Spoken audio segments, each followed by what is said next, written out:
హరే హరే హరే కృష్ణ హరే కృష్ణ కృష్ణ కృష్ణ హరే హరే హరే రామ హరే రామ రామ రామ హరే హరే. ఓం నమో భగవతే వాసుదేవాయ.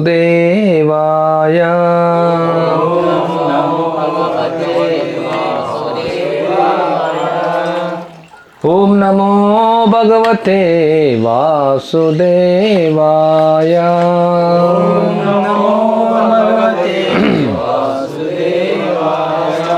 ఓం నమో భగవతే వాసుదేవాయ.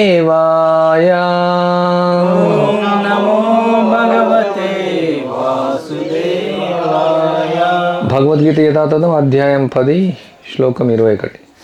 ఆదిత్యానమహం విష్ణుర్ జ్యోతిషాం రవిరంశుమాన్ మరీచిర్మతరామస్మి నక్షత్రానమహం శశి. ఆదిత్యుల్లో నేను విష్ణువును, తేజస్సుల్లో ప్రకాశవంతమైన సూర్యుడను, మరుత్తులలో మరీచిని, నక్షత్రంలో చంద్రుడనయ్యుంటిని. భాష్యం. ఆదిత్యులు 12 రుకరరు. వారిలో శ్రీకృష్ణుడు ప్రధానుడు. ఆకాశంలో ప్రకాశించు తేజస్సులో సూర్యుడు ప్రధానుడు. బ్రహ్మ సమితిలో సూర్యుడు దేవదేవుని సముజ్వల నేత్రంగా అంగీకరించబడెను. ఆకాశంలో 50 రకాల వాయువులు వీస్తుండెను. వాటికి అధిష్టాన దేవత అయిన మరీచి శ్రీకృష్ణుని ప్రతినిధి. రాత్రి సమయమున ప్రకాశించే నక్షత్రంలో చంద్రుడు మిక్కిలి ప్రముఖంగా ఉండును. ఈ విధంగా శ్రీకృష్ణునికి ప్రతినిధి. ఈ శ్లోకం అనుసరించి చంద్రుడు కూడా ఒక నక్షత్రమని తెలుస్తుండెను. కనుక ఆకాశంలో తలుక్కుమని ప్రకాశించే నక్షత్రము కూడా సూర్యకాంతిని ప్రతిబింబించును. విశ్వంలో అనేక సూర్యులు కలనే సిద్ధాంతమును వైదిక సాహిత్యమును అంగీకరించదు. సూర్యుడు ఒక్కడే సూర్యకాంతి ప్రతిబింబించుట చేత చంద్రుడు నక్షత్రంలో ప్రకాశిస్తుండెను. చంద్రుడు ఒక నక్షత్రం అని ఇక్కడ భగవద్గీతలో సూచించడంలో ఆకాశంలో మెరిసే నక్షత్రం చంద్రుని పోలినవే. వందేహం శ్రీగురు శ్రీయుత పదకమలం శ్రీగురున్ వైష్ణవాంశ శ్రీరూపం సాగ్రజాతం సహగణ రఘునాథాన్వితం తం సజీవం సాద్వైతం సావధూతం పరిజన సహితం కృష్ణ చైతన్య దేవం శ్రీరాధాకృష్ణ పాదాన్ సహగణ లలిత శ్రీ విశాఖాన్వితాంశ ముఖాంకరోతి వాచాలం పంగుం లంఘయతే గిరిం యత్కృపాతమహం వందే శ్రీ గురుందినతారిణం పరమానంద మాధవం శ్రీ చైతన్య ఈశ్వరం.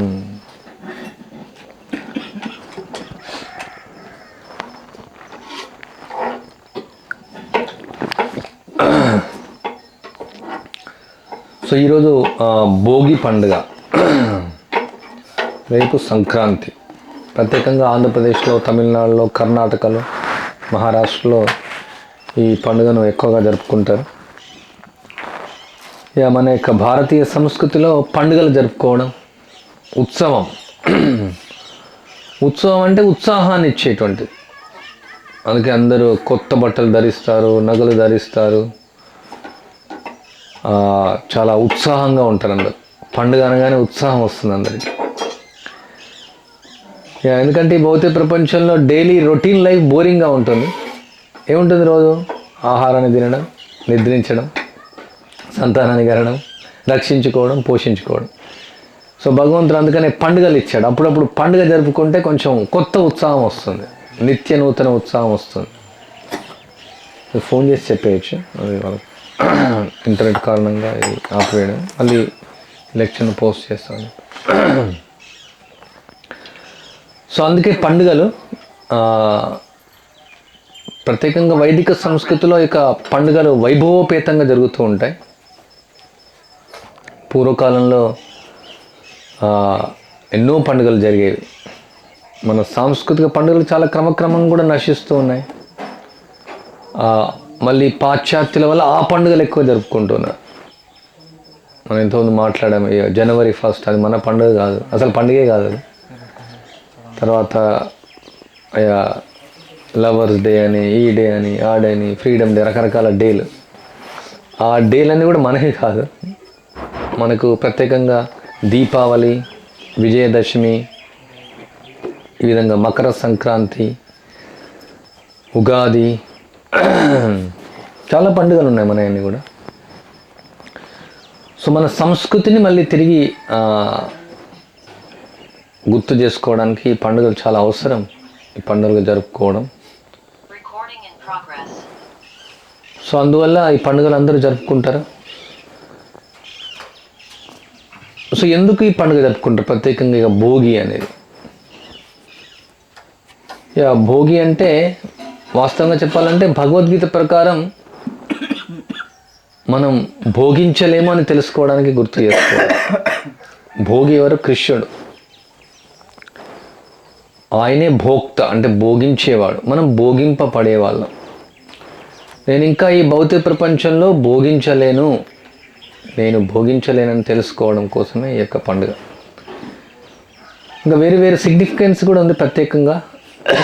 ఇది హార్వెస్టింగ్ ఫెస్టివల్.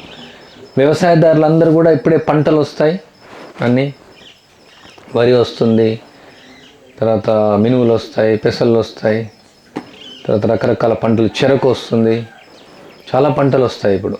సో ఇవన్నీ పంటలు కూడా భగవంతునికి అర్పించడం. పంటలే ముఖ్యం.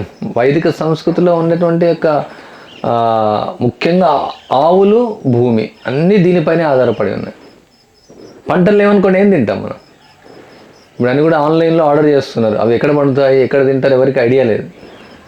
సో జీవితం ఉదయం లేవగానే మనకు ఇక ఆహారంతో ప్రారంభమవుతుంది. ఆహారం లేకుండా ఎవరు జీవించలేరు. సో మనం మెయిన్ జీవించాలంటే ముఖ్యంగా ఆహారం కావాలి మనకు. అఫ్కోర్స్ గాలి ఎట్లాగా వస్తుంది, ఇక్కడ ఈ భాషలో ప్రభుపాల చెప్తున్నా 50 రకాల వాయువులు ఉంటాయంట. మన లోపల కూడా 5 రకాల వాయువులు ఉంటాయి. ప్రాణ, సమాన, ఉదాన, వ్యాన, అపాన వాయువులు ఉంటాయి. వాయువులతో నడుస్తుంది. గాలి ఎలాగా ఉంటుంది? అఫ్కోర్స్ ఇప్పుడు గాలి కూడా చాలా కష్టమైపోతుంది, కాలుష్యంతో కూడినటువంటి గాలి. సో నీరు ఉంటుంది. తర్వాత ఆహారం అనేది అవసరం. ఆహారం లేకుండా ఎవరు జీవించలేరు. మరి ఎక్కడి నుంచి ఆహారం వస్తుంది? అన్నాద్భవంతి భూతాని పర్జన్యాదన్న సంభవ, యజ్ఞాద్భవతి పర్జన్యో యజ్ఞకర్మ సముద్భవ. సో అన్నం కావాలి మనకు, ఆహారం కావాలా. దీనివల్ల వస్తుంది వర్షం పడాలి. వర్షం పడాలంటే సూర్యుడు ఉండాలా. ఇప్పుడు సూర్యుని గురించి మనం చర్చిస్తున్నాం. అంటే ఇది కృతజ్ఞతతో కూడుకున్నటువంటి ఫెస్టివల్, ఇది ఉత్సవం. అంటే సూర్యునికి కృతజ్ఞత చెప్పడం. కానీ సూర్యునికి శక్తినిచ్చింది కృష్ణుడు. ఇక్కడ సూర్యుని నేనే అని చెప్తున్నాడు కృష్ణుడు. అంటే భగవంతునికి కృతజ్ఞత చెప్పడం. ఈ ఉత్సవాలు చాలా వరకు అవే అనమాట. కృతజ్ఞత. వైదిక సంస్కృతిలో కృతజ్ఞత అనేది కూడా చాలా ముఖ్యమైనటువంటిది. మనం ఎప్పుడు కృతజ్ఞులుగా ఉండకూడదు. ఇప్పుడు ఈ యొక్క ఆధునిక కాలంలో అందరూ కూడా కృతజ్ఞులుగా ఉంటున్నారు. అంటే చూడండి, భూమి నుంచి అన్ని తీసుకుంటారు, భూమిని దుర్వినియోగం చేస్తారు. గాలితో ప్రయోజనం పెడతారు, గాలిని ఎక్స్ప్లాయిట్ చేస్తారు. ప్రకృతి నుంచి అన్ని తీసుకుంటారు, ప్రకృతిని దుర్వినియోగం చేస్తారు. తల్లిదండ్రుల నుంచి అన్ని పొందుతారు, తల్లిదండ్రులను పట్టించుకోరు. అంటే కృతజ్ఞత భావం అనేది లేదనమాట. అందుకని ఉదయం లేవగానే పంచభూతాలకు కృతజ్ఞత చెప్తారు, పితృదేవతలకు కృతజ్ఞత చెప్తారు, గురువుకు కృతజ్ఞత చెప్తారు, ఋషులకు కృతజ్ఞత చెప్తారు, అందరికీ కృతజ్ఞత చెప్తారు. లేవగానే దండం పెడతారు, తల్లిదండ్రులకు కూడా నమస్కారం చేస్తారు. ఈ వెస్టర్న్ కల్చర్ ఏమంటే కృతజ్ఞత అనేది లేనటువంటిది. ఎవరినైనా చంపడానికి సిద్ధంగా ఉంటారు, ఎవరిపైన బాంబు వేయడానికి సిద్ధంగా ఉంటారు. కానీ మన భారతీయ సంస్కృతిలో గొప్పతనం ఏంటంటే ఇతరులకు కృతజ్ఞత చెప్పడం, దేవతలకు కృతజ్ఞత చెప్పడం, భగవంతునికి కృతజ్ఞత చెప్పడం, అవన్నీ వాళ్ళు ఇస్తున్నారు. సో ఈరోజు సూర్యుని గుర్తుంచుకోవడం. ఎందుకంటే సూర్యుడు దక్షిణాయనం నుంచి ఉత్తరాయణంకి వస్తాడు. అంటే రేపు ఇది కూడా సంక్రాంతిలో భాగమే, యొక్క భోగి పండుగ కూడా. సో సూర్యునికి కృతజ్ఞత చూపించడం మనం. ఆయన నుంచి అన్నీ ఈవెన్ ఇక్కడ ఈ శ్లోకంలో మనం చూస్తున్నాం. ఇక తేజస్సు అంతా కూడా ఇచ్చేది ఆయనే. చంద్రుడికి, నక్షత్రాలకు తేజస్సు కూడా సూర్యుని ద్వారానే వస్తుంది. సూర్యుడు లేకుండా మనం బతకలేము. సూర్యుడి ద్వారానే అంత జరుగుతుంది. ఆ సూర్యుడి ద్వారా ఏమవుతుంది? సముద్రంలో నీళ్లు ఆవిరవుతాయి, తర్వాత మేఘాలు వస్తాయి, తర్వాత వర్షం వస్తుంది, వర్షం వస్తే భూమి పైన పడతాయి, భూమి నుంచి విత్తనాలు వస్తాయి, తర్వాత పంటలు వస్తాయి, పంటలు మనం తింటాం. సూర్యుడు లేకుండా అవ్వదు, చంద్రుడు లేకుండా కూడా అవ్వదు. సో సూర్యరశ్మి ద్వారానే మనం జీవించగలుగుతున్నాం. సో ఆ సూర్యునికి ఎవరు? ఆ సూర్యుడు 12 మంది ఆదిత్యులు ఉంటారు, అందులో ప్రధానుడు కృష్ణుడు అని చెప్తున్నారు. ఆదిత్యానామహం. ఇక ఆదిత్యంలో విష్ణువు నేనే అంటే ప్రధానమైనటువంటి. సో ఇక్కడ ఈ యొక్క ఉత్సవం ఏమంటే మనం ఆ యొక్క పంటలన్నీ కూడా మనకు లభిస్తున్నాయి, భగవంతుడికి కృతజ్ఞత చెప్పడం. స్పిరిచువల్ సిగ్నిఫికెన్స్, ఆధ్యాత్మిక ప్రాధాన్యత. ప్రతి పండుగలో ఆధ్యాత్మిక ప్రాధాన్యత ఉంటుంది. సో ఇంతమంది ఊళ్ళో వాళ్ళు మ్యూజిక్ పెట్టారు, ఏమంటారని డీజే అంటారు. అది మన సంస్కృతి కాదు డీజే అనేది. అది ఈరోజు సంక్రాంతి రోజు మంచిగా ముగ్గులు వేసుకోవడం, బొడ్డమ్మలు పెట్టుకుంటారు, భోగి మంటలు చేస్తారు, తర్వాత కొత్త బట్టలు వేసుకుంటారు. సాంస్కృతిక కార్యక్రమాలు ఎన్నో ఉన్నాయి చేయడానికి, కానీ వాళ్ళు డీజే తీసుకొచ్చుకొని పెట్టుకున్నారు. ఇప్పుడు ఆపేశారు, మనం క్లాస్ ఇస్తున్నాం కనీసం. మేబీ కరెంట్ పోయింది తెలియదు. సో ఏ పండుగనే ఇప్పుడు డీజే పెట్టుకోవడం, గణేష్ చతుర్థి అయినా ఏ పండుగనే డీజే పెట్టుకోవడం, ఎగరడం. పెళ్ళిళ్ళకి కూడా అదే పెట్టుకుంటారు, ఎగురుతున్నారు. అంటే అంతా కూడా ఈ పాశ్చాత్యుల నుంచే తీసుకుంటున్నారు భారతీయులు. పెద్ద సమస్య అనమాట, పెద్ద సమస్య. వాళ్ళు అడక తినే వాళ్ళు, బెగ్గర్స్ వాళ్ళు, వాళ్ళకు ఉన్నటువంటి సంస్కృతి అంటే అంటరాని వాళ్ళని చెప్పొచ్చు. వాళ్ళు ఆ అంటరాని వాళ్ళ నుంచి అన్నీ కూడా తీసుకుంటున్నారు. ఎందుకు వాళ్ళు అంటరాని వాళ్ళంటే వాళ్ళు మలాన్ని విసర్జిస్తే కడుక్కోరు, పేపర్తో తుడుచుకుంటారు, అపవిత్రమైనటువంటి వాళ్ళు. స్నానం చేయరు, సెంటు కొట్టుకుంటారు. వాళ్ళు ఈరోజు వేసుకున్న బట్టలు మళ్ళీ రేపు వేసుకుంటారు, రేపు వేసుకున్న బట్టలు మళ్ళీ ఎల్లుండి వేసుకుంటారు. రోజు బట్టలు ఉతుక్కోరు. మళ్ళీ వాళ్ళు ఏదైతే సెప్టిక్ ట్యాంక్లోంచి డ్రైనేజ్ వాటర్ వస్తుందో దాన్ని రీసైక్లింగ్ చేసి అవే తాగుతారు. అంటరాని వాళ్ళు అనమాట. ఒక విధంగా చెప్పాలంటే డ్రైనేజ్లో నివసించేటువంటి వాళ్ళని చెప్పవచ్చు. మురికి కాలువలో నివసించే వాళ్ళను గురించి ఆచరిస్తున్నారు భారతీయులు. పాశ్చాత్యులు ఎవరు? వాళ్ళు మురికి కాలువలో నివసించేవారు. అంటే కొన్ని దేశాల్లో సంస్కృతి ఉంది, అది పాశ్చాత్య దేశాలు కూడా. కాంబోడియా ఇంకా మంచి 250 మందిరాలు ఉన్నాయి అక్కడ. వెస్ట్రన్ కంట్రీస్లో కూడా చాలా సంస్కృతి ఉన్న దేశాలు కూడా ఉన్నాయి. నేపాల్, ఇండోనేషియా ఇవన్నీ ఉన్నాయి, చాలా సాంస్కృతిక దేశాలు. కానీ ఎక్కువ అమెరికాను ఆచరించాలని చూస్తున్నారు. అమెరికా వాళ్ళు ఏం చేస్తే అది. అమెరికా వాళ్ళు తల కిందికి కాలు పైకి పెట్టి నడిచినారనుకోండి, రేపు భారతీయులు కూడా అలానే నడుస్తారు. అమెరికా వాళ్ళు ఇప్పుడు తల్లిదండ్రులను చంపినారనుకోండి, ఇక్కడ కూడా అందరూ తల్లిదండ్రులను చంపేస్తారు. అమెరికా వాళ్ళు డ్రైనేజ్ దాగినారనుకోండి, అందరూ డ్రైనేజ్ దాగేస్తారు. అలా ఉందన్నమాట భారతదేశం. సో అది చాలా దురదృష్టం, అభాగ్యం.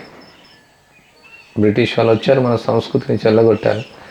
మన దేశంలో సంపదను కొల్లగొడితే పర్వాలేదు, సంపద ఎప్పుడైనా వస్తుంది, కానీ మనం సంస్కృతిని కొల్లగొట్టారు. ప్రజలు పూర్తిగా బ్రెయిన్ వాష్ అయిపోయారు. సో ఇక్కడ ఇంకా ఏమి ఇక ప్రాధాన్యత అంటే, ఇక భోగి అంటే మన యొక్క పాత అలవాట్లన్నీ కూడా కాల్చివేయడం. ఈరోజు మంటలు పెడతారు ఉదయమే.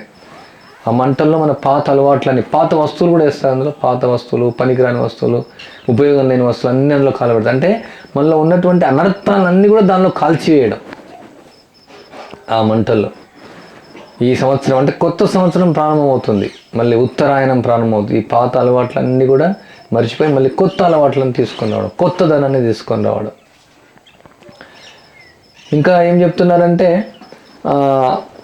ఈ యొక్క కామ, క్రోధ, లోభ, మోహ, మదమాశ్చర్యాలని కాల్చివేయడం.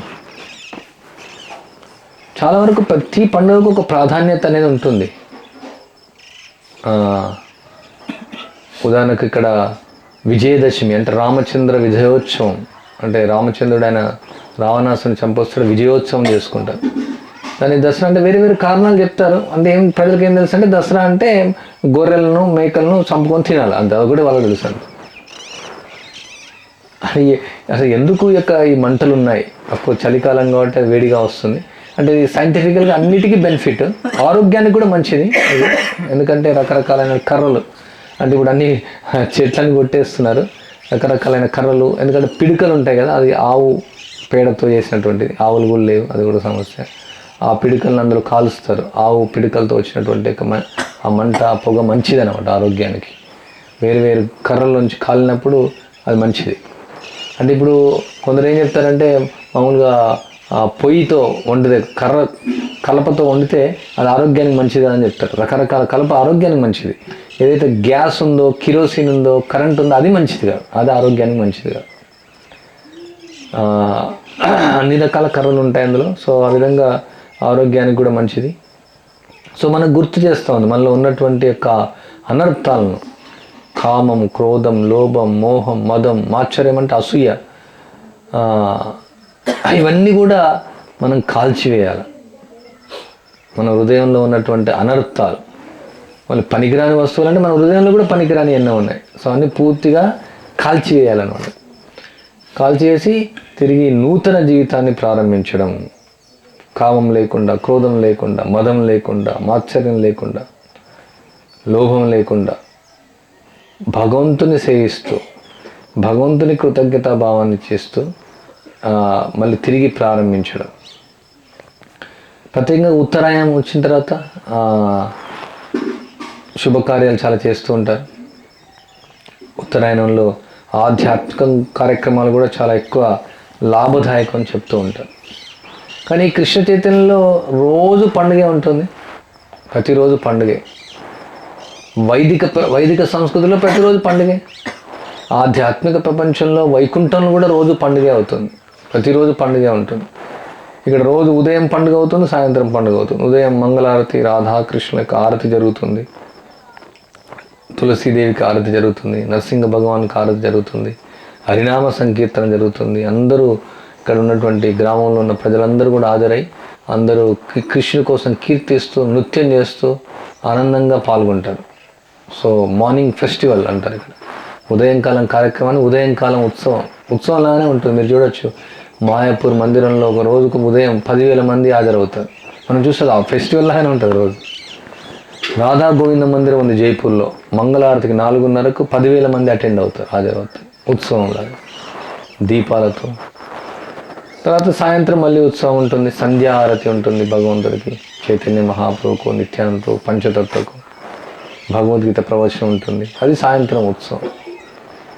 ప్రతి క్షణం ఉత్సవమే. మనం ఈ భౌతిక ప్రపంచంలో ఇంకా నేను భోగించాలి అని భావిస్తే అది మనకు కష్టాన్ని ఇస్తుంది. నేను భోగించలేను, భగవంతుడే భోగి అని ఎప్పుడైతే తెలుసుకుంటామో, అంటే ఈ భోగవాంఛను కాల్చివేయడం. ఈ భోగి పండుగ అంటే మనలో ఉన్నటువంటి భోగవాంఛను కాల్చివేయడం. నేను అసలు భోగించలేను ఈ భౌతిక ప్రపంచంలో. చూడండి, ప్రభుపాలు చాలా సింపుల్ ఉదాహరణ ఇస్తారు. మనం ఆహారాన్ని తీసుకుంటే మన శరీరానికి అంతా కూడా శక్తిని వస్తుంది. ఆ శక్తి ద్వారా అన్ని అవయవాలకు సంతుష్టి జరుగుతుంది. చెయ్యి అన్నాను అనుకోండి, చెయ్యి నేను ఎందుకు నీతో ఉండాలా, నేను వేరే అయిపోతాను. చెయ్యి స్ట్రైక్ చేసింది అనుకోండి, ఉద్యోగం చేసింది, నేను నీకు సహాయం చేయను. చెయ్యి సపరేట్ అయిపోయింది, కాలు సపరేట్ అయిపోయింది, కళ్ళు సపరేట్ అయిపోయింది, చెవులు సపరేట్ అయిపోయింది. వేరుగా ఉన్నప్పుడు వాటికి ఏమైనా ఉపయోగం ఉంటుందా? దానికి ఏం ఉపయోగం ఉండదు. ఎప్పుడైతే ఈ కాలు, చేలు, అన్ని అవయవాలు ఈ శరీరానికి అంటుకొని ఉంటాయి, అప్పుడు ఈ యొక్క ఆహారాన్ని కడుపులోకి వెళ్తే శక్తి అంతా కూడా వస్తుంది. ఎందుకు నువ్వు కడుపుగా ఆహారం ఇస్తున్నావు? కడుపు ఎందుకు తినాలా? కడుపులోకి ఎందుకు వెళ్ళాలా?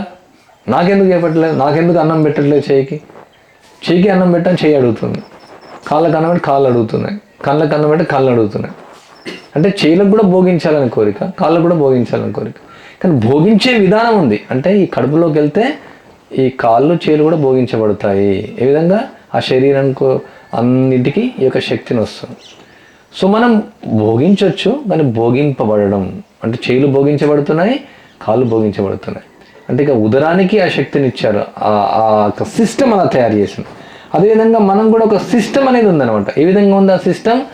ఎప్పుడైతే మనం భగవంతుడు భోగి అని తెలుసుకొని మన సర్వకార్యములు భగవంతుని ప్రీత్యర్థం మనం చేస్తూ అన్నీ ఆయన సంతృప్తి కోసం మనం చేసినట్టయితే అప్పుడు సహజంగానే మనం అందరం కూడా సంతృప్తి చెందుతాం. ఎందుకంటే మన ఆయన యొక్క అవయవాలం, ఆయన యొక్క అంశాలం, మనం పార్ట్ అండ్ పార్సల్. గోపాలారు చాలా సింపుల్ ఉదాహరణ ఇస్తారు. ఒక మిషన్ ఉంది, మిషన్ చాలా స్క్రూస్ ఉంటాయి, నట్స్ ఉంటాయి, బోల్స్ ఉంటాయి, అవన్నీ సహాయం చేస్తుంది దానికి. అంత అవి వేరైనా అనుకోండి ఉపయోగం ఉండదు. సో మనం భగవంతుని నుంచి వేరైనా అంటే భోగించలేము మనం. సో భగవంతునితో సంబంధం ఉన్నంత కాలం మనం భోగించవచ్చు, ఆనందంగా ఉండొచ్చు. సో అందుకే ఈ యొక్క కృష్ణ భక్తులు ఎప్పుడు ఆనందంగా ఉంటారు. రోజు ఉత్సవం లాగానే ఉంటుంది, ప్రతిరోజు ఉత్సవం, ప్రతిరోజు కొత్త రోజు, ప్రతిరోజు కొత్తగానే ఉంటుంది, నిత్య నూతనంగా ఉంటుంది, ప్రతిరోజు ఆనందంగా ఉంటుంది. ఎందుకు? భగవంతునే భోగి, నేను భోగించలేను అనే ఒక ముఖ్యమైనటువంటి నగ్న సత్యాన్ని, పరమ సత్యాన్ని, అక్షర సత్యాన్ని తెలుసుకోవాలి మనం. ఇది ముఖ్యమైనటువంటి సత్యం ఇది. అదే ఒక పెద్ద సమస్య. నేను భోగి కాదు, భగవంతుడే భోగి, నేను భోగింపబడేవాడిని అని మనం ఎప్పుడైతే అర్థం చేసుకుంటామో అప్పుడు ఈ యొక్క భోగి పండుగ సక్సెస్ అవుతుంది, విజయవంతం అవుతుంది. ఇప్పుడు ఎలా జరుగుతుందంటే ఈ యొక్క భోగి మంటలు పెడుతున్నారు, మన సంస్కృతిని అంతా కాల్చేస్తున్నారు. మన కోరికలను కాల్చాలి యాక్చువల్గా, మన సంస్కృతిని కాదు. మనలో ఉన్నటువంటి చెడు అలవాట్లను, చెడు కోరికలను, అనర్థాలను, అవసరం లేని వస్తువులన్నీ కూడా కాల్చేయాలి. ఆ విధంగా మనం నిరంతరం ఈ భావనను మనం డెవలప్ చేసుకోవాలి. మనలో ఉన్నటువంటి అన్ని అనర్థాలను కాల్చివేస్తూ మనం కృష్ణుడికి భోగాన్ని ఇవ్వాలి. కృష్ణుడికి భోగాన్ని మనం అందించాలి. మన కళ్ళు, ఉదాహరణకు మనం భగవంతుని చూసామనుకోండి, సో ఆయన భోగిస్తూ ఉన్నాడు, కృష్ణుడు గోపికలతో భోగిస్తూ ఉన్నాడు. మనం ఆయన చూస్తే మనం భోగింపబడతాం. మన కళ్ళ ద్వారా ఆయన చూడొచ్చు, ఆయన దివ్య సుందర రూపాన్ని. మన చెవుల ద్వారా ఆయన గురించి వినొచ్చు, మనం ఆయన గురించి మాట్లాడచ్చు, ఆయన గురించి సేవ చేయొచ్చు. మన చేతులను, మన యొక్క కాళ్ళను, మన యొక్క అవయవాలను అన్నీ కూడా ఆయన భోగంలో మనం ఉపయోగించినట్లయితే మనం కూడా భోగించబడతాం, మనం కూడా ఆనందంగా ఉంటాం. సో ఈ విధంగా ఈ యొక్క సాంస్కృతికమైనటువంటి పండుగల యొక్క ప్రత్యేకత మనం తెలుసుకోవాలి. ఇక్కడ భోగి మంటలు పెడతారు, సంక్రాంతి చేస్తారు. తర్వాత అంటే చాలా పెద్ద పండుగ, ప్రత్యేకంగా ఆంధ్రప్రదేశ్లో ఎక్కువగా జరుపుతారు. వేరే వేరే ప్రాంతాల నుంచి వాళ్ళ ఊళ్ళో కూడా వస్తారు. చాలా వారం రోజులు, 10 రోజులు సెలవులు ఉంటాయి. కుర్మ గ్రామానికి కూడా కొన్ని వేల మంది వస్తూ ఉంటారు ఈ సమయంలో. తర్వాత మళ్ళీ చివరికి మాత్రం ఏం చేస్తారు, కనుమ పండుగ అని చెప్తారు. అది వాళ్ళు సృష్టించుకున్నటువంటి. ఆ రోజు ఏం చేస్తారు, అన్ని జంతువులంతా చంపేస్తారు. అది ఇక్కడ శాస్త్రంలో లేదు, అది ఇక పండుగకు ప్రాధాన్యత లేదు. ఇది వీళ్ళు సృష్టించుకున్నటువంటి. మళ్ళీ పాత అలవాట్లు, మళ్ళీ జంతువులను చంపడం, కొన్ని వేల జంతువులను చంపేస్తారు. అది దురదృష్టకరం. అది మన సంస్కృతిలో లేదు, మన భారతీయ సంస్కృతిలో లేదు. అది పాశ్చాత్యులు, వాళ్ళకు ఆహారం ఎక్కువ పండుది అక్కడ. అందుకనే వాళ్ళు గొర్రెలను, కోళ్ళను, పందులను, కుక్కలను, వాళ్ళు పాములు కూడా తింటారు. చైనాలో పాములు కూడా తింటారు. పాములను, బొద్దింకలను, ఇంకేం తింటారు, కప్పలు కూడా తింటారు, అన్నీ తింటారు. ఇంకా భారతదేశంలో కూడా ఇప్పుడు అట్లే అయిపోయినాయి చాలా. అంటే నేను విన్నాను, మేము ఎప్పుడు తినలేదు, మనం తినం కూడా. ఇంతకుముందు కూడా తినలేదు. వాళ్ళు ఏం చేస్తారో, పాములు చంపేస్తారా, కప్పలు చంపుతారా, కుక్కలను చంపుతారా, వాళ్ళు ఏదో ప్యాకేజ్ తీసుకొచ్చి ఇస్తారంతే. సో భారతదేశం కూడా అలాంటి నాన్ వెజ్ రెస్టారెంట్ తయారైపోయింది. అది మన కల్చర్ కాదు. పూర్వకాలంలో ఉండేది, ఎవరో ఒకరు మాంసాహారం అంటే చాలా నీచ జాతి వాళ్ళు, అంటే చాలా దరిద్రులు అని చెప్పవచ్చు.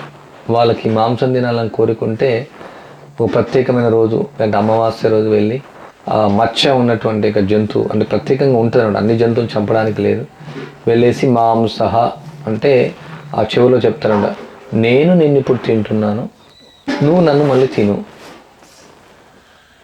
అంటే ఒక జంతువుని మనం చంపినామంటే నెక్స్ట్ జన్మ మనం జంతువు అవుతాం.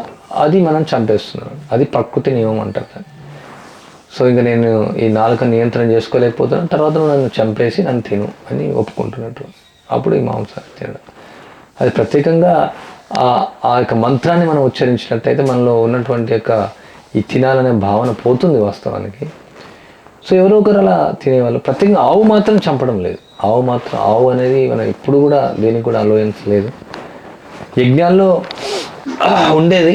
అది దేనికోసం అంటే వాళ్ళ యొక్క బ్రాహ్మణులు యొక్క మంత్రాలు అవి ఉచ్చరించి అవి పవిత్రమైనవా లేదా, మంత్రాలు ఉన్నాయని శక్తిని చూపించడానికి, అంటే వాటికి నూతన జన్మను ప్రసాదిస్తారనమాట ఆ మంత్రశక్తి ద్వారా. సో ఆ విధంగా అది జంతు బలి అవ్వదు అది.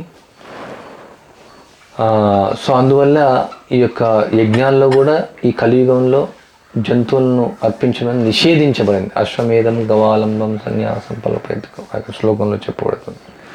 సో అందుకని ఈ సంక్రాంతి అనే కాదు, ఏ పండుగలకు కూడా జంతువు బలి చేసి జంతువులను తినడం చాలా తప్పు. దయచేసి మన యొక్క సంస్కృతిని కాపాడండి. మన యొక్క సంస్కృతి ఏమంటే ఇతరులకు హాని చేయనటువంటి సంస్కృతి, చీమకు కూడా హాని తలపెట్టినటువంటి సంస్కృతి. దోమలకు కూడా చెప్పాలండి. దోమలు ఏం చేస్తున్నారు, ఇప్పుడు ఒక బ్యాట్స్ తీసుకొస్తున్నారు, ఆ బ్యాట్తో ఆడుకుంటూ ఉంటారు, దోమలు చంపేస్తారు. ఇక్కడ ఏం చేస్తామంటే వైదిక సంస్కృతిలో నిప్పులు తీసుకొచ్చేసి దానిపైన కొంచెం సాంబ్రాణి వేస్తే దోమలు వెళ్ళిపోతాయి. దోమలు మనం కరిపించుకోవాల్సిన అవసరం లేదు, ఎంతో కొంత వాటికి వస్తుంది ఏదో విధంగా. సో ఆ విధంగా సాంబ్రాణి వేసి దోమలు పోయేది ఉదాహరణకు. సో ఆ విధంగా దోమలను కూడా చంపరు, చీమలను కూడా చంపరు. ఇక్కడైతే పాములను కూడా మనం చంపం. పాములను పట్టుకొనేసి దూరం వదిలేస్తాం. ఏ జీవిని మనం చంపకూడదు, చాలా పెద్ద హింస. ఈ పండుగ జరుపుకోవడం చాలా ఆనందం. సంక్రాంతి పండుగ మన భారతీయ సంస్కృతికి చాలా నిదర్శనం. మన యొక్క సంస్కృతి అందరూ కూడా ఈరోజన్నా కనీసం వైదిక దుస్తులు ధరిస్తారు. స్త్రీలు చీరలను ధరించడం, నగలు వేసుకోవడం, పురుషులు కూడా వైదిక దుస్తులు ధరిస్తారు. అది జరుగుతుందో లేదో తెలియదు, కనీసం అది ఒక నిదర్శనం. అంటే వంటలు కూడా ట్రెడిషనల్ ఐటమ్స్ వండుతారు, సాంప్రదాయకమైనటువంటివి. ఎందుకంటే వాళ్ళు నగరాల నుంచి గ్రామాలకు వస్తారు. నగరాల్లో ఉన్నప్పుడు పిజ్జా, బర్గర్, రకరకాలైన వెస్టర్న్ ఐటమ్స్ తింటుంటారు. సో కనీసం వాళ్ళు ఈ విధంగా సంస్కృతి అనేది జరుగుతుందని చెప్పొచ్చు. అంటే కొత్త బియ్యం వండుకుంటారు, పొంగల్ వండుకుంటారు, రకరకాల వేరు వేరు రాష్ట్రాల్లో వేరు వేరు కల్చర్. ఇది కొంచెం వేరియేషన్ ఉండొచ్చు. బట్ ముఖ్యంగా ఏమంటే ఈ యొక్క జంతు బలి మాత్రం ఆపివేయాలి మనం. కనుమ పండుగ రోజు మొత్తం అసలు అది కన్కాక్షన్, అది కల్పించబడినటువంటిది. ఆ విధంగా లేదు. రకరకాల సాంస్కృతిక కార్యక్రమాలు జరిగేది. కానీ పూర్వకాలం సంక్రాంతి రోజు ఎవరు కూడా మాంసం తినేవాళ్ళు కాదు. మధ్యలో చాలా ఫెస్టివల్స్ ఏమవుతాయంటే ఇవన్నీ మూఢాచారం కూడా కలుస్తుందట. అంటే మధ్యలో మూఢనమ్మకం ద్వారా అన్ని దాన్ని కలుపుతూ ఉంటారు అన్నమాట. మూఢనమ్మకం ద్వారా ఈ ఉత్సవాలకు ఒకటి ఒకటి ఒకటి ఒకటి కలుపుకుంటూ వస్తారు. ఆ విధంగా ఒక కులం వారు ఒక విధంగా చేసుకుంటారు, ఇంకో కులం వారు ఇంకో విధంగా చేస్తారు, ఇంకో కులం వారు ఇంకో విధంగా చేస్తారు, ఇంకో రాష్ట్రం ఇంకో విధంగా చేస్తారు. సో ఆ విధంగా అన్నీ కొన్ని సొంత కల్పనలు కలిసిపోతూ ఉంటాయి. సో అందుకనే వైదిక సంస్కృతి అంటే మనం ఎప్పుడు చూడాలంటే 500 సంవత్సరాల క్రితం చూడాలి. మా తాతయ్య ఇలా చేశాడు, మా తండ్రి ఇలా చేశాడు అనుకోవచ్చు. కానీ అక్కడ నుంచి ఇక్కడ బ్రిటిష్ వాళ్ళు వచ్చే ముందు కూడా మన సంస్కృతి క్రమక్రమంగా తగ్గుతూ ఉంది. కొన్ని కల్పనలు కొన్ని జరిగినాయి అనమాట. ఆ సంస్కృతి కల్పనలు చేసేసి దాన్ని కొత్తగా తయారు చేయడం అనమాట అట్లా. సో అందువల్ల మూఢనమ్మకం కూడా అందులో కొన్ని కలిసి ఉంటాయి. సో ఆ మూఢనమ్మకాలన్నీ కూడా కలపకుండా మనం ఇక్కడ కృతజ్ఞతా భావంతో సూర్యునికి మనం కృతజ్ఞత చెప్పడం, అంటే సూర్యుని యొక్క ఎవరు కృష్ణుడికి కృతజ్ఞత చెప్పడం, విష్ణువుకి కృతజ్ఞత చెప్పడం. ప్రత్యేకంగా ఇది వ్యవసాయదారుల యొక్క ఉత్సవం. వ్యవసాయదారులందరూ కూడా మనం కృతజ్ఞత చెప్పాలా. ఎందుకంటే వాళ్ళు గోవులను సంరక్షిస్తున్నారు, భూమిని వాళ్ళు భూమి నుంచి ధాన్యాన్ని తీస్తున్నారు, మనందరికి ఆహారం ఇస్తున్నారు. గోవులను సేవించవచ్చు ఈ పండుగలో. ఎందుకంటే గోవు వల్లనే యజ్ఞాలు జరుగుతాయి, గోవు వల్లనే మనకు పాలు వస్తాయి, పెరుగు వస్తుంది, నెయ్యి వస్తుంది, వెన్న వస్తుంది. మనం ఆధ్యాత్మికంగా పటిష్టంగా అవుతాం, భౌతికంగా పటిష్టం అవుతాం. ఆవు ఉండడం వల్లనే వ్యవసాయం జరుగుతుంది, ఆవు ఉండడం వల్లనే ధాన్యం వస్తుంది. ఏ ఫెస్టివల్ అయినా సరే ఆవులతో సంబంధించినటువంటి, భూమితో సంబంధించినటువంటిది. వ్యవసాయదారులు వాళ్ళకు ఉన్నటువంటి యొక్క వాడినటువంటి వస్తువులను కూడా ఈరోజు ఆరాధిస్తారు. ఆవులను కూడా ఆరాధించవచ్చు, భూమిని కూడా ఆరాధించవచ్చు. సో ఈ విధంగా మన యొక్క సిద్ధాంతం ఏమంటే వైదిక సంస్కృతిని ప్రోత్సహించడం మంచిదే, చాలా మంచిది. కానీ ఏదైతే ఇక సొంత కల్పన ఉందో జంతు బలిని మాత్రం ఇది నిషేధించబడింది. ఏ పండుగలో కూడా జంతువులను చంపి తినడం ఎప్పుడు లేదు మన వైదిక సంస్కృతిలో. ఎవరో అక్కడ అడవి జాతి వాళ్ళు, అట్లా క్రూరులు అంటారు వాళ్ళు, చండాలులు అంటారు వాళ్ళు. అంటే కుక్క మాంసం తినే వాళ్ళు చండాలు, అలాంటి వాళ్ళు ఉండేవాళ్ళు. వాళ్ళు ఊరు బయట ఉండేవాళ్ళు, వాళ్ళని అంత్యజులు అంటారు. సో మనం అంత్యజుల్లాగా తయారు కావద్దు. ఈ రోజుల్లో బ్రాహ్మణులు కూడా మాంసాన్ని తింటూ ఉన్నారు. అందరూ బ్రాహ్మణ హోటల్, బ్రాహ్మణులు కూడా మాంసారాన్ని భుజిస్తున్నారు. అందరు అన్ని వర్గాల వారు తింటున్నారు. సో అది రికమెండ్ చేయలేదు. క్షత్రియులు కొన్నిసార్లు వాళ్ళు వేటకెళ్తారు, అక్కడే ఆ జంతువుని చంపేసి తింటారు. అది వండుకొని మసాలా వేసుకొని తింటారు. అది మెయిన్ అనమాట. అసలు వండడం అనేది లేదు. ఇప్పుడు మాంసాహారం కోసం వండే రకరకాల మసాలాలు ఉంటున్నాయి. అసలు ఎవరైనా మాంసం తినే వాళ్ళు ఉంటే అప్పుడే తినేస్తారు అనమాట. ఆ శత్రులు తినగలుగుతారు ఆ విధంగా వాళ్ళు. కానీ అది వండి తినడం అనేది ఎక్కడ కూడా లేదు శాస్త్రంలో. హరే కృష్ణ హరే కృష్ణ కృష్ణ కృష్ణ హరే హరే, హరే రామ రామ రామ హరే హరే. సో ఇంకా ఈ పండుగలో హరినామ సంకీర్తన చేయడం కూడా ఉత్సవం. ప్రతి ఉత్సవంలో హరినామ సంకీర్తన చేస్తారు. మేలుకొల్పులు అని ఉంటాయి. ఉదయం కాలం కీర్తన చేయడం, సాయంకాలం కీర్తన చేయడం. సో ఎక్కువసేపు కీర్తన చేయడం, ఎక్కువసేపు భగవద్గీతను చదవడం, మన భాగవత ధర్మాన్ని గురించి వినడం, నామ సంకీర్తన చేయడం ఈ యొక్క ఉత్సవానికి మనకు ఉత్సాహాన్ని ఇస్తుంది. శ్రీల ప్రభుపాద్ కీ జాయ్, భగవద్గీత యథాతథం కీ జాయ్. ప్రశ్నలు ఉన్నాయా? క్షత్రియులు తింటా ఉన్నారు కదా, వాళ్ళు పచ్చిది ఎలా వాళ్ళు చంపేస్తే రెగ్యులర్ కాదు అది. ఇప్పుడు వాళ్ళకు ఒకవేళ బలం కావాలి, ఫైటింగ్ చేయాలి, రెగ్యులర్ కూడా అది కాదు. వాళ్ళు ఏంటంటే నేర్చుకుంటారు అనమాట. అంటే యుద్ధం చేయాలంటే శిక్షణ కదా, ఆ సమయంలో మాత్రమే. అది కూడా రెగ్యులర్ కాదు. కానీ మాంసాన్ని ఉండడం అనేది ఎప్పుడు లేదు. ఇప్పుడు కోళ్ళ పందాలు ఎలా చేస్తున్నారు, అప్పుడు పూర్వం అసలు కోళ్ళ పందాలు కూడా లేవు. అదొక ఫ్యాషన్ తయారైంది. అసలు కోళ్ళ పరిశ్రమ అనేది లేదు, కోళ్ళు పెంచడం అనేది లేదు. ఇప్పుడు ఈ గొర్రెల మేకలు కూడా దేనికోసం పెంచేవాళ్ళంటే దాని యొక్క ఏమంటారు కానీ వెంట్రుకలు, బూర్ అంటారు వెంట్రుకలు, అది ఉలెన్ ఈ విధంగా చలికాలం వాడుకోవడానికి ఊలు తయారు చేయడం కోసం, తినడం కోసం. ఈ కోళ్ళు పెంచడం కూడా పెద్ద పాపం, చేపలను పెంచడం కూడా పెద్ద పాపం. ఇప్పుడు ఈస్ట్ గోదావరి, వెస్ట్ గోదావరి లక్షల కోట్ల చేపలు పెంచుతున్నారు, చేపల పరిశ్రమ. అది కూడా చాలా పెద్ద పాపం. చేపలు ఉండేవి. అంటే మత్స్యావతారంలో భగవంతుడు ఉన్నప్పుడు పెంచడం తప్ప ఎలా అవుతుందండి? తినడం కోసం కదా పెంచేది అవసరం లేదు కదా, ఉంటాయి చేపలు అందులో. అవలంబించడం మన పని, అవలంబించేవాళ్ళు. మత్స్యావతారం ఉన్నది కాబట్టి మరి మత్స్యావతారం అంటే అది చంపేసి తినమనా? ఇంట్లో పెంచాల్సిన అవసరం లేదు. అక్వేరియంస్ అవన్నీ రాంగ్ కదా. అది ఇప్పుడు ఏం పెంచకుండా మన బావులలో చూడండి చేపలు వచ్చేస్తున్నాయి, ఏం పెంచుతలేము. మన చెరువులో చేపలు ఉంటాయి, ఎందుకు అందులో ఉన్నటువంటి దుర్గంధాన్ని తీసేస్తాయి, అందులో ఉన్నట్టు పాచును తీసేస్తాయి, అందులో ఉన్న సూక్ష్మజీవులు తినేస్తాయి. జీవస్య జీవనం. ఏది మనం కృత్రిమంగా పెంచాల్సినటువంటి అవసరం లేదు, సహజంగానే పెరుగుతాయి. కొన్ని లక్షల రకాల పక్షులు ఉంటాయి, మరి ఇప్పుడు పెంచాల్సిన అవసరం ఎందుకు వస్తుంది? అంత కెమికల్ వేస్తుంది, కెమికల్ వల్ల పక్షులు రావట్లేదు. ఇప్పుడు అన్ని బోర్వెల్స్ అయిపోయినాయి, బోర్వెల్స్లో చేపలు ఎలా వస్తాయి? రావు. అదే మనం బావి చదువుకున్నామని చేపలు ఉంటాయి, ప్రతి బావిలో చేపలు ఉన్నాయి, మనం పెంచామని లేదు. ఎట్లా వస్తాయి? అట్లా వస్తాయి. అంత నదుల్లో చేపలు ఉంటాయి, సముద్రాల్లో చేపలు ఉంటాయి, బావుల్లో చేపలు ఉంటాయి. అవి తినడం కోసం కాదండి, మనం తినడం కోసం కాదు. అది చేపలు తినేటివి ఉంటాయి. ఇప్పుడు ప్రతి ఒక జంతువు ఇంకో జంతువు తింటాయి. ఎలుకలు తినడానికి పిల్లి ఉంది, పిల్లిని తినడానికి కుక్క ఉంది, కుక్కను తినడానికి నక్కు ఉంది, నక్కను తినడానికి పులి ఉంది. అట్లా మనం ఏం చేయాల్సిన అవసరం. వాటికి తప్పు ఉండదు, మనం తినకూడదు అంతే. అలా మనం పెంచాల్సింది ఆవులు. ఆవులే మన సంపద. వైదిక సంస్కృతిలో ఆవులను పెంచేవాళ్ళు. కుక్కలను కూడా పెంచారు అనమాట, అది కూడా తప్పే. కుక్కలు ఉండేవి, అంతే ఉంటాయి. వీధుల్లో ఉండేవి, అవి ప్రొటెక్షన్ చేస్తాయి. పొలాల్లో కూడా ఉండేవి, రక్షణ కోసం అంతే. కానీ కుక్కకు బిస్కెట్లు వేయడం, కుక్కల కోసం స్పా ఓపెన్ చేయడం. ఇప్పుడు జంతువులన్నీ కూడా స్పా ఉంటుంది అండి దానికోసం. ఎందుకు అంటే నాన్ సెన్స్. ఏదైనా ఆర్టిఫిషియల్. కుక్కను నాకడం, కుక్కకు ఉన్న వెంట్రుకలు మంచిది కాదు, కుక్కను దగ్గర పెట్టుకోవడం, దానివల్ల రకరకాల రోగాలు వస్తూ ఉంటాయి. ఏదైనా పాశ్చాత్యులు ఏదైతే చేస్తుందో అంత రాంగే, 100%. హరే కృష్ణ కృష్ణ కృష్ణ హరే హరే, హరే రామ రామ రామ హరే హరే. శ్రీల ప్రభుపాద కీ జాయ్. భగవద్గీత యథాతథం కీ జాయ్.